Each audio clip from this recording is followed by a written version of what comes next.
Gagawa ako ng kain ng mga alaga ko.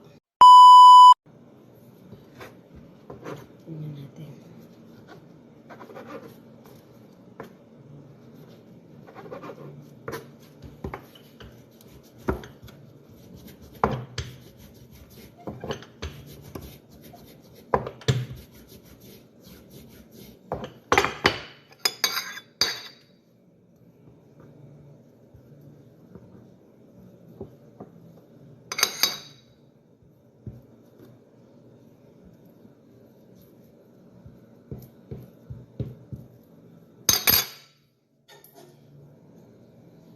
Diba?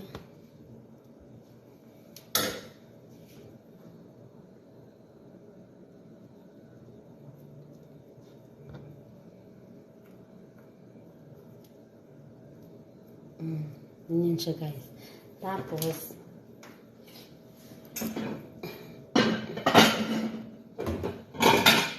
ano natin siya sa itlog. Saka natin i-ano sa breadcrumbs. See? Yan. Ito. Rest of breadcrumbs.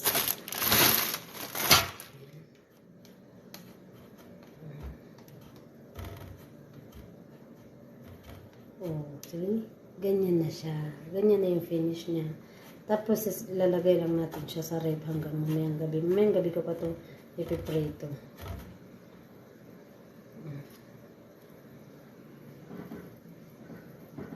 Nalang natin yung kape kasi. Ganyan ang buhay ko dito sa bansa ng Arabo. Magluluto ng pagkain, maglilinis ng kusina, mag-aalaga ng bata. Diba?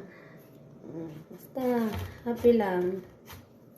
Para sa ekonomiya. Para sa ekonomiya. Oh, ganyan lang siya, guys.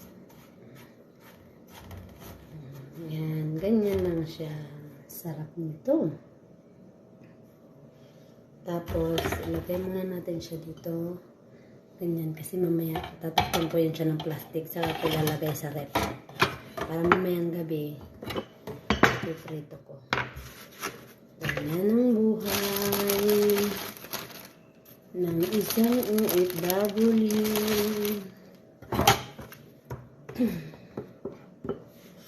Bye-bye. Sana may natutunan kayo. Ito.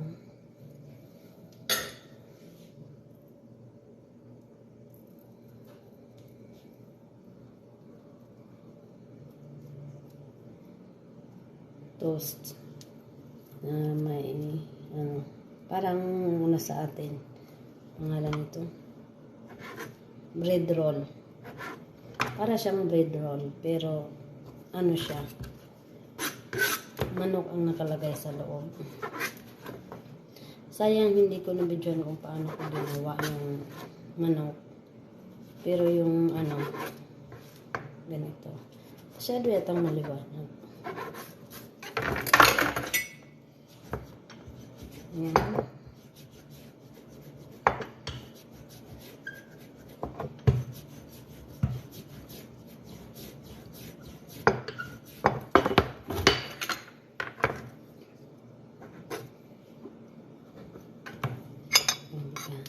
Yan lang siya guys.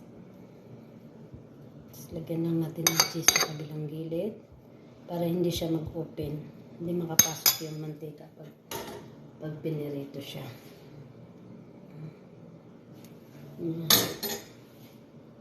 Masarap to guys, promise. Bagay, pag ako naman nagluto, masarap talaga. Yan. Bye!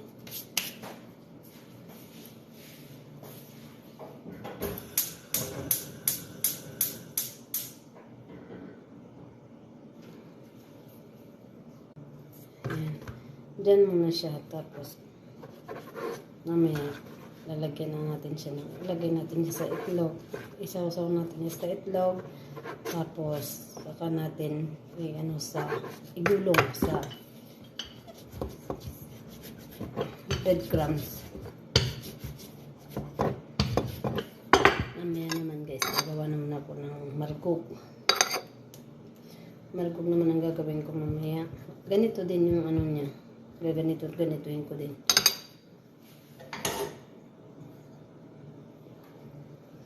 Ganyan. Mga pagkain. Ito para ito mamayang gabi. Tapos mamaya magluluto ako na para sa tanghalian nila. Tanghalian namin pala. Guys.